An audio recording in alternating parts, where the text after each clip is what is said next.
The truth about what women want is not in books. It is in their silences, their contradictions, in the way they love with half a heart and demand with both hands.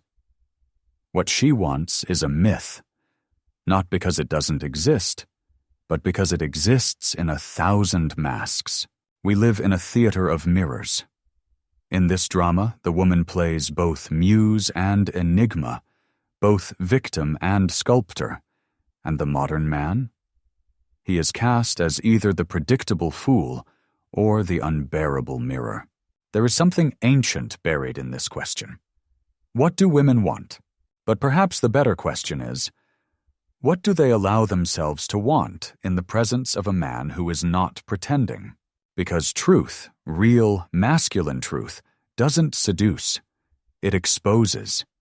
And most people, regardless of gender, are terrified of being seen.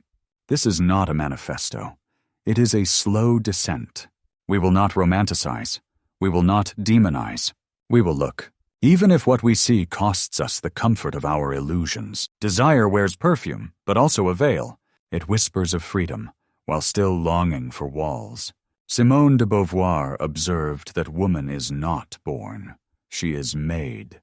Made by narratives, made by history, made by contradiction. She is told she must be independent, but also wanted. She must be powerful, but also soft. She must be free, but must not terrify the man with her strength.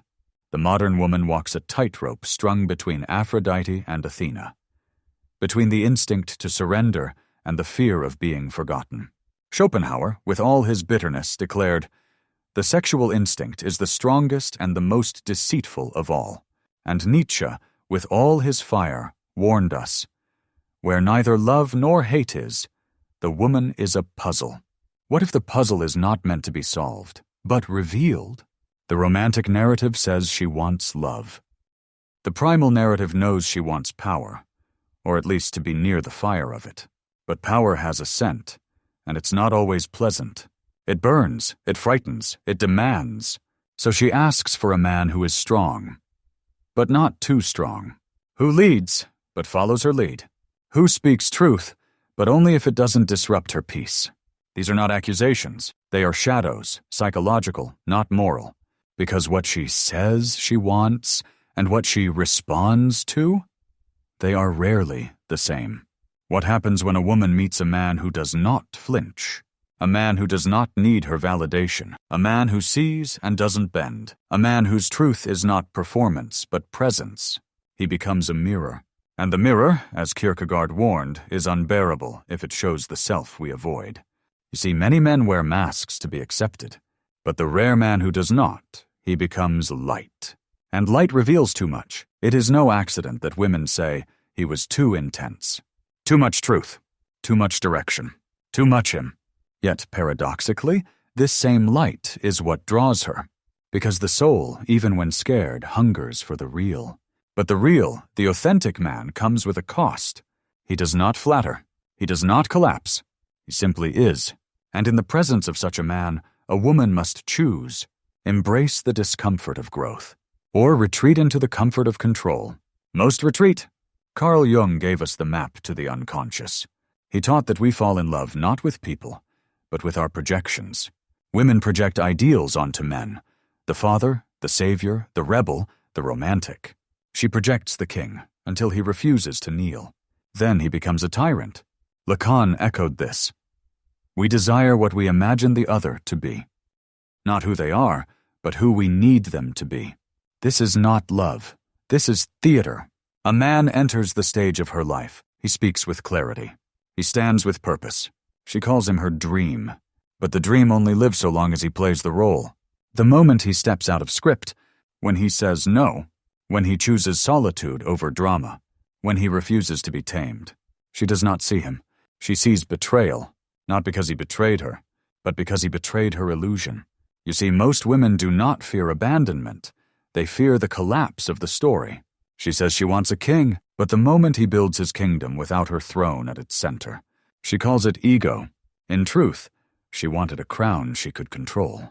This is not misogyny. It is mythology, lived unconsciously. And mythology, Jung reminds us, only becomes dangerous when confused with identity. Truth is not gentle, it strips. And most relationships are temples built on beautiful lies. The man who speaks truth, emotional, spiritual, existential, threatens the entire architecture. He is told he is too much, not because he is wrong, but because he is right without permission. She wanted connection, but not confrontation. She wanted safety, but not revelation. She wanted the feeling of depth, without drowning in it. And so, the man who brings truth is not welcomed as a guide, but rejected as a threat, because truth makes her choose, cling to the mask or face the mirror. Most choose the mask, and blame the mirror for being cruel. Here lies the tragedy of the authentic man. He did not lose because he lacked charm. He lost because he carried weight. He did not fail to attract. He failed to entertain. He brought depth to a world drowning in shallows. He spoke with silence. He touched without needing. He offered presence, not performance. And that was too much. He was crucified not for weakness, but for being unshakable. She says, he wasn't romantic. But what she means is, he wasn't willing to lie to be loved. He refused to dance the dance of emotional acrobatics. And in a world built on seduction and avoidance, truth is not sexy, it is terrifying. So he is left, not because he was wrong, but because he was real, and reality is too heavy for those who built their identity on fantasies. So I ask you, does truth make you more desirable or more alone? Is it better to be wanted for what you reflect, or forgotten for what you truly are? We live in an age where the self is curated, where relationships are filtered through layers of performance. But truth, raw, unedited, uncompromised, is not marketable. It does not perform, it confronts, and confrontation, especially the kind that demands we see ourselves, is rarely welcomed. The man who walks in truth becomes an anomaly. He is not perfect, he is not loud. He is clear, and clarity, in a world addicted to distraction, is dangerous. Because the man who sees through the fog cannot be manipulated. He cannot be seduced by neediness disguised as affection, or chaos dressed as passion. He becomes a mirror too precise, too steady, and for many that mirror is unbearable, so they break it, and then tell themselves, he was cold. He didn't care. He was intimidating. But the truth is simpler. He was awake, and that made them feel asleep. He was not the dream. He was the alarm clock, and waking up hurts. Yet, for a few, for the rare souls who are tired of playing roles, who are done living through projections, who crave not a fantasy but a presence, his clarity is not a threat. It is a homecoming. These few will not try to tame him. They will not run when he speaks without flattery. They will not fear his solitude. They will respect it, because they have tasted illusion and finally hunger for reality. And so, to the man who walks this path, you will not be universally desired. You will be misunderstood, resisted, rejected, but not because you failed, because you existed too much. And those who have built their identity on dreams cannot bear the light.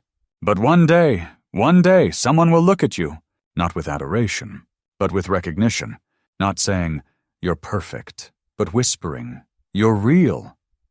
And in that moment, your truth will not just be seen, it will be received. Until then, walk alone if you must. But never dim the flame, because the world doesn't need more performers. It needs more mirrors, and you are one of them.